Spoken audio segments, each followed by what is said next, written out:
Amrish Mishra speaks के afternoon न्यून addition में आपका स्वागत है। आज से हम ये नया सेगमेंट शुरू कर रहे हैं।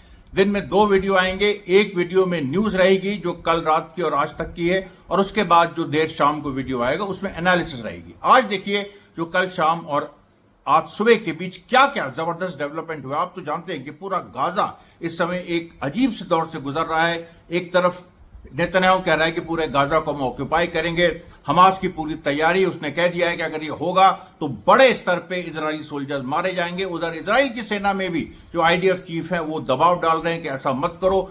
चारों तरफ से ये बात आ रही है कि इजरायली सेना तैयार नहीं है, और उसके साथ और भी बहुत सारे डेवलपमेंट्स लेबनान में, सीरिया में और अगल बगल के देशों में हो रहे हैं। हम प्रमुख हेडलाइंस जो आपके बीच जो हैं आज आफ्टरनून की, वो आपके बीच ला रहे हैं। देखिए सबसे इंपॉर्टेंट, सबसे पहले देखिए हम चलते हैं लेबनान। आज सबसे पहले लेबनान से शुरू करते हैं।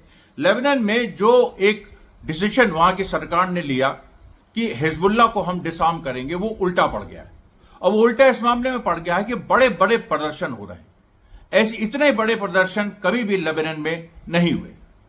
वीडियोस को देखने से पता लगता है कि हजारों की संख्या में, यहां तक कि कुछ लोग कहते हैं कि 1 लाख आदमी, जो कि लेबनान जैसी छोटी पॉपुलेशन वाले देश में लगभग असंभव है, 1 लाख वहां की जनता हिजबुल्लाह के समर्थन में उतर आई है। जो हिजबुल्लाह के मेंबर ऑफ पार्लियामेंट है, आप तो जानते हैं वहां की पार्लियामेंट में हिजबुल्लाह की बड़ी भूमिका है। 120 मेंबर की पार्लियामेंट में 60 से ऊपर हिजबुल्लाह के सदस्य हैं। सरकार में उसका बड़ा हिस्सा है, लेकिन प्राइम मिनिस्टर सुन्नी है, प्रेसिडेंट जोसेफ आउन क्रिश्चियन है, और जो स्पीकर हैं वो शिया हैं। तो इस तरह से पावर डिस्ट्रीब्यूशन वहां होता है। सेना भी वहां 30% में बटी हुई है, और उसी तरह, और इसीलिए जो पूरी एक माहौल बन रहा है कि सेना में भी जो हिजबुल्लाह की स्लीपर सेल्स हैं वो जम के सामने आ रहे हैं, उभर के सामने आ रहे हैं। और जो ऐसा लग रहा है कि लेबनान उस चीज को नहीं कर पाएगा जिसमें वो जिस चीज को आगे लेके बढ़ा है। मोहम्मद राज जो लेबनान के स्पीकर हैं, उन्होंने साफ साफ कह दिया है कि अब वो स्पीकर तो वहां के नजीब बैरी हैं। मोहम्मद राज जो एमपी हैं, जो हिजबुल्लाह के एमपी ब्लॉक को पार्लियामेंट में वहां की लीड करते हैं, उन्होंने कह दिया है कि इस तरह के कोई भी हथियार हिजबुल्लाह नहीं डालेगा, बल्कि इसके बदले युद्ध होगा। मेंबर ऑफ पार्लियामेंट एक जब ये कह दे कि युद्ध होगा तो उसका मतलब आप समझ रहे होंगे। हिजबुल्लाह में सिविल वॉर जैसी स्थिति, ये लोग कह रहे हैं, डरा रहे हैं, लेकिन हिजबुल्लाह के चीफ नईम कासिम ने कहा है कि सिविल वॉर नहीं होगी। हिजबुल्लाह की जो जनता है वो हमारे साथ है, और इजरायली जो कब्जा लेबनान में है उसके खिलाफ वॉर होगी, और उसको हिजबुल्लाह लीड करेगा। लेबनीज आर्मी में जहां तक उम्मीद है विद्रोह हो जाएगा, या वो कई भागों में विभाजित हो जाएगी, और जो मुख्य उसका भाग है वो हिजबुल्लाह के साथ आके वो जंग में शामिल हो जाएगा। ये एक बड़ी खबर देखिए ये लेबनान की। उसके बाद जो गाजा में हो रहा है, गाजा में आज तड़के खान यूनिस में अबू हदफ एरिया में एक military bulldozer, Israeli military bulldozer को पैलेस्टीनियन रेजिस्टेंस ने उड़ा दिया है। उसमें जो है वो बख्तरबंद गाड़ियों टाइप का था, वही उस तरीके की शायद चीज थी जो कल नेतन्याहू ने एपीसी कहा था, आर्म्ड पर्सनल कैरियर हम लाते हैं, उसमें हम बम लगाते हैं, फिर उसको हम ब्लास्ट करते हैं, उससे कई बिल्डिंग गिर जाती हैं, लेकिन वो बिल्डिंगें इसलिए गिरती क्योंकि हमास ने पहले से उसमें बम लगाए हुए हैं। ये कल नेतन्याहू ने एक झूठ बोला था, और वो मैंने साबित कर दिया था कल रात की वीडियो में कि ऐसा कुछ नहीं है। वो लोग आके बम्बार्डमेंट करते हैं। हमास केवल उन बिल्डिंग में एक्सप्लोजिव लगाता है जिन बिल्डिंग्स में इजरायली सोल्जर्स या तो आ गए हैं या आने वाले हैं। तो आज भी देखिए जो एक इनका एक्सकेवेट, ये बख्तरबंद गाड़ी नहीं थी, एक एक्सकेवेटर था, बुलडोजर, उसके साथ एक बख्तरबंद गाड़ी थी, और बुलडोजर आगे आगे जमीन खोदता चला जा रहा था, और उसको लेके जो अल सदफ एरिया है खान यूनिस का, अबू हदफ एरिया है खान यूनिस का, वहां पर हमास की फाइटर्स ने फायरिंग की, और उसके बाद उस एक्सकेवेटर में ब्लास्ट हुआ उसके पिछले हिस्से में। और इसको इजराइल एक महत्वपूर्ण चीज मान रहा है, क्योंकि वो कह रहा है कि ये और दिखा रहा है कि गाजा को ऑक्यूपाई करने की कितनी मुश्किलों का सामना इजराइल करेगा। उसके बाद देखिए हमास ने एक स्टेटमेंट भी इशू किया। उन्होंने कहा कि जो होस्टेजेस हैं इजरायली, केवल अगर तुम डील करो तभी तुमको वापस मिल सकते हैं। ऐसा भी हो सकता है कि तुम्हें उनकी लाशें मिले, और ये लाशें हमास नहीं मारेगा, इजराइल खुद मारेगा, क्योंकि इजराइल जब पूरा गाजा को ऑक्यूपाई करेगा, वहां की जनता को स्टार्व करेगा, लाखों लोगों को वहां से निकालने की कोशिश करेगा तो युद्ध होगा और उसमें होस्टेजेस के मारे जाने की संभावना है, जो कि आईडीएफ के चीफ इयाल जमीर बार बार कह रहे हैं कि होस्टेजेस मारे जाएंगे। उसके बाद देखिए जो यूएस में भी विरोध शुरू हो गया है नेतन्याहू का। यूएस के सेनेटर एडम शिफ का कहना है कि नेतन्याहू का जो गाजा को ऑक्युपाई करने वाला प्लान है, इसमें होस्टेजेस, सिविलियंस और मिलिट्री पर्सनल, यानी जो इजरायली होस्टेजेस हैं, जो गाजा के सिविलियंस हैं और जो इजरायली सैनिक है, वो इसमें बड़ी संख्या में मारे जाएंगे। और ये ऐसी किसी भी संभावना को ट्रंप को रोकना चाहिए।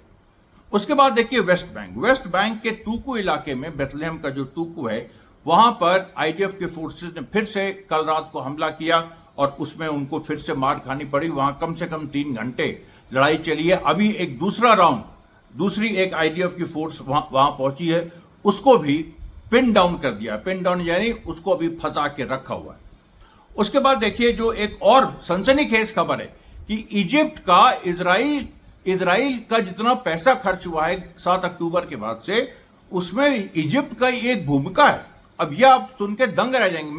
मैंने आपसे कहा था कि इजिप्ट इजराइल को वॉर एक्सपोर्ट्स करता है, लेकिन कितने परसेंटेज में करता है वो सवाल है।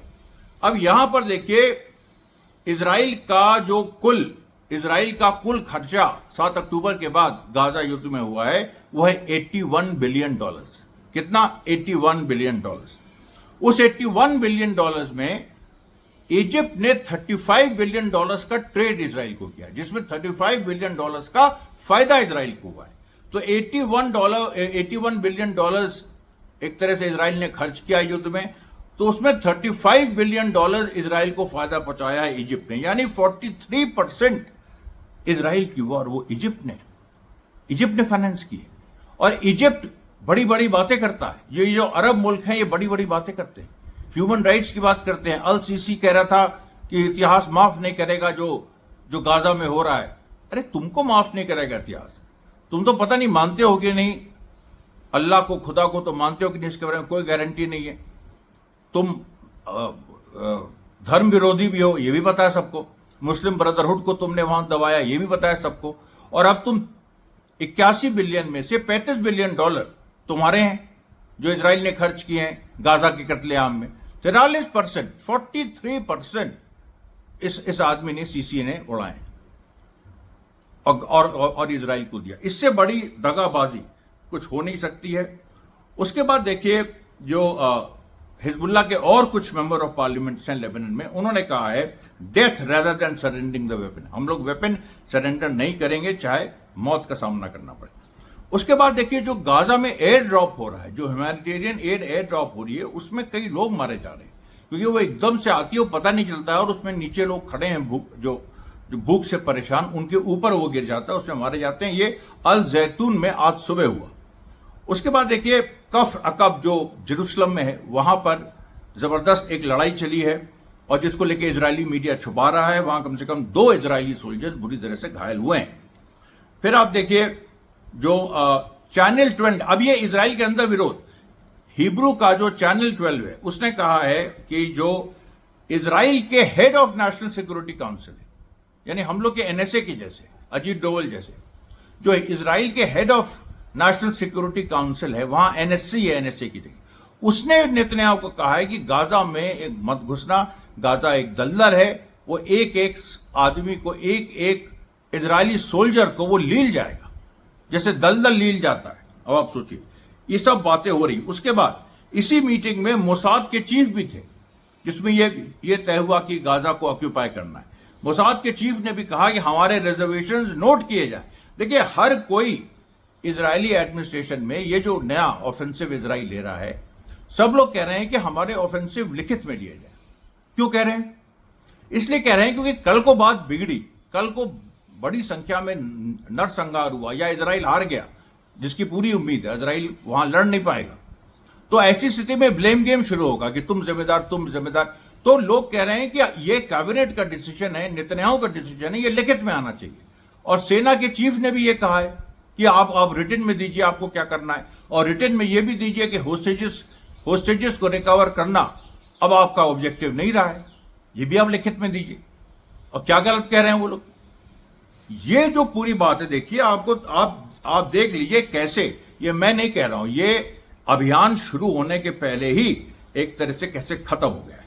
उसके बाद देखिए यमन ने आज सुबह 3 फिर से जबरदस्त मार की, और बेन गुरियन एयरपोर्ट पे मार की, एशकोलोन पे मार की, हाइफा में मार की। और हाइफा की मार में कम से कम लाखों जो आसपास के इजरायली सेटलर्स थे वो तक भाग गए, क्योंकि वो ऐसे मार हुई थी। क्योंकि एक देखिए, मैंने बताया आपको कि वो सैयाद जो नया एक मिसाइल यमन ने डिस्कवर किया, हालांकि इस बार सैयाद नहीं छोड़ा, लेकिन हमेशा इजराइल को एप्रीहेंशन है कि यमन के पास कुछ ना कुछ नए हथियार, नई नई मिसाइलें होती हैं, वो छोड़ता है। तो इस डर से पूरे यमन में, पूरे इजराइल में हवाई सायरन बजे। उन हवाई सायरन के चलते बहुत सारे लोग जो हैं सेटलर्स हाइफा के आसपास, वो अपने अपने शेल्टर्स की तरफ भागे, और उन शेल्टर्स में भागने के बाद भी यमन ने जो मिसाइल छोड़ी वो हाइफा में एक जगह जाके वो लगी, जिसमें 2 इजरायली जो वर्कर्स हैं वो बुरी तरह से घायल हो गए। अब इसको लेके, अच्छा, वो वर्कर्स बाद में निकले जो आईडीएफ का एक प्रोजेक्ट वहां बना रहे थे हाइफा में। अब हाइफा तो बर्बाद हो चुका है, उसका पोर्ट बर्बाद हो चुका है, लेकिन प्रोजेक्ट्स कुछ आईडीएफ बना रहा है सीक्रेट। तो उसके तो यमन को कैसे पता, यमन को यह बात कैसे पता कि यहां पर आईडीएफ का कुछ सीक्रेट काम चल रहा है? और यमन ने उसी जगह मार की और उसी जगह 2 इजरायली सोल्जर्स को घायल किया। यही चीज एशकेलोन में भी लगभग हुई। तेल अवीव में बेन गुरियन एयरपोर्ट के पास जो मिसाइल यमन ने मारी थी वो इंटरसेप्ट हो गई, लेकिन उस इंटरसेप्शन से जो ब्लास्ट हुआ, फिर करीब 8 घंटे से ऊपर बेन गुरियन एयरपोर्ट की यातायात बंद हो गई। बेन गुरियन एयरपोर्ट को यमन बिल्कुल चलने नहीं दे रहा है, और इससे इजराइल को बहुत नुकसान हो रहा है। उसके बाद देखिए जो नाब्लस के बुरका इलाके में नवयुवकों, फिलिस्तीनी नवयुवकों और इजरायली सोल्जर्स के बीच फिर से भिड़ंत हुई जबरदस्त तरीके से। और उसके बाद देखिए एक बड़ा स्टेटमेंट आया है कि एक्चुअली नेतन्याहू जो गाजा को ऑक्यूपाई करना चाह रहा है, उसके पीछे एक बड़ा कारण यह भी है कि Gaza is a crime scene. मैंने कल भी बताया था, उसको और आज इलेबोरेट करते हैं। Gaza is a crime scene, वहां अपराध हुआ है। जैसे मर्डर होता है, मर्डर एक क्राइम सीन होता है, पुलिस सील कर देती है क्योंकि कोई फोरेंसिक एविडेंस, कोई ऐसी एविडेंस बाहर न चली जाए। उसी तरीके से गाजा एक क्राइम सीन है जहां पर एक नहीं लाखों लोग मारे गए, लाखों लोग मारे गए। और वो उनके चिन्ह है। मैंने कल वो शेर भी कहा था, चुप रहेगा जबाने खंजर, चुप रहेगा जबाने खंजर, लहू पुकारेगा आस्तीन का। तो वो चीज, उससे इजराइल डर रहा है और इसीलिए वो ऑक्यूपाई करना चाहता है कि सारे जो क्राइम के जो उसके बम हैं और जिस तरीके से वहां जो लाशें हैं, कितनी लाशें वहां पर हैं, उन लाशों को भी वो ठिकाने लगाएगा। क्योंकि आप कुछ भी गाजा को खाली करने की कोशिश करेंगे, उसमें आपको उन लाशों को भी ठिकाने लगाना। बॉडीज सब हैं भाई, वो कैसे मरी वो तो पता चल जाएगा। दुनिया जैसे ही दुनिया को, अभी तो दुनिया की मीडिया वहां बैंड है, घुस नहीं सकती, लेकिन जैसे ही घुसेगी उसको सब पता लग जाएगा। तो ये भी देखिए नेतन्याहू का जो एक पूरा वो है कि ये हिटलर ने जो ऑस्विट्स वगैरह में किया उससे डबल यहां क्राइम हुआ है, और उसको लेके पूरी दुनिया बहुत सतर्क है। और उसके बाद जो सबसे बड़ी खबर एक आ रही है कि जो हरेदी पार्टीज हैं, जो रिलीजियस जायनिस्ट पार्टीज हैं, उन्होंने एक होली वॉर इजराइल के खिलाफ डिक्लेयर करने की सोच रही है। इसमें मैं पहली बार नाम ले रहा हूं रेब्बाई डोव लैंडो, जो स्पिरिचुअल लीडर हैं यूनाइटेड तोरा जुडिज्म पार्टी के डॉन लैंडो, और उसके डेगल हर तोरा डेगल हतोरा फैक्शन के लीडर हैं रब्बाई डोव लैंडो। इन्होंने कहा है कि इजराइल जो रिलीजियस स्कॉलर्स हैं जूडाइज्म के, उनको आर्मी में लेना चाहता है, तो ये उनके खिलाफ युद्ध है। अगर इजराइल अपने जूइश स्टूडेंट्स के खिलाफ युद्ध डिक्लेयर करता है तो हम भी इजराइल के खिलाफ युद्ध डिक्लेयर करते हैं। बड़ी बात है ये, इसको लेके पूरे इजराइल में हड़कंप मचा हुआ है। उसके बाद देखिए जो एक जेफरी एप्स्टीन, नाम तो सुना होगा, जो चाइल्ड सेक्स ट्रैफिकर जो पकड़ा गया, जिसका नाम ट्रंप से जोड़ा जा रहा है, जो कहा जा रहा है मोसाद एजेंट है, उसकी एक पिक्चर मिली है जिसमें उसकी शर्ट पे आईडीएफ का इंसानिया लगा है। क्लियरली आईडीएफ का वो इंसानिया पहने हुए है। वो जूइश बिलियनियर था जिसको मोसाद ने इस्तेमाल किया दुनिया के तमाम नेताओं को सेक्स क्राइम्स में फंसा के, उनकी फोटो लेके, और फिर जब उसका काम हो गया उसको मार दिया। उसकी लेकिन जो एकम्प्लिस है, जो एक महिला है, घिसलीन मैक्सर, वो अभी जेल में है।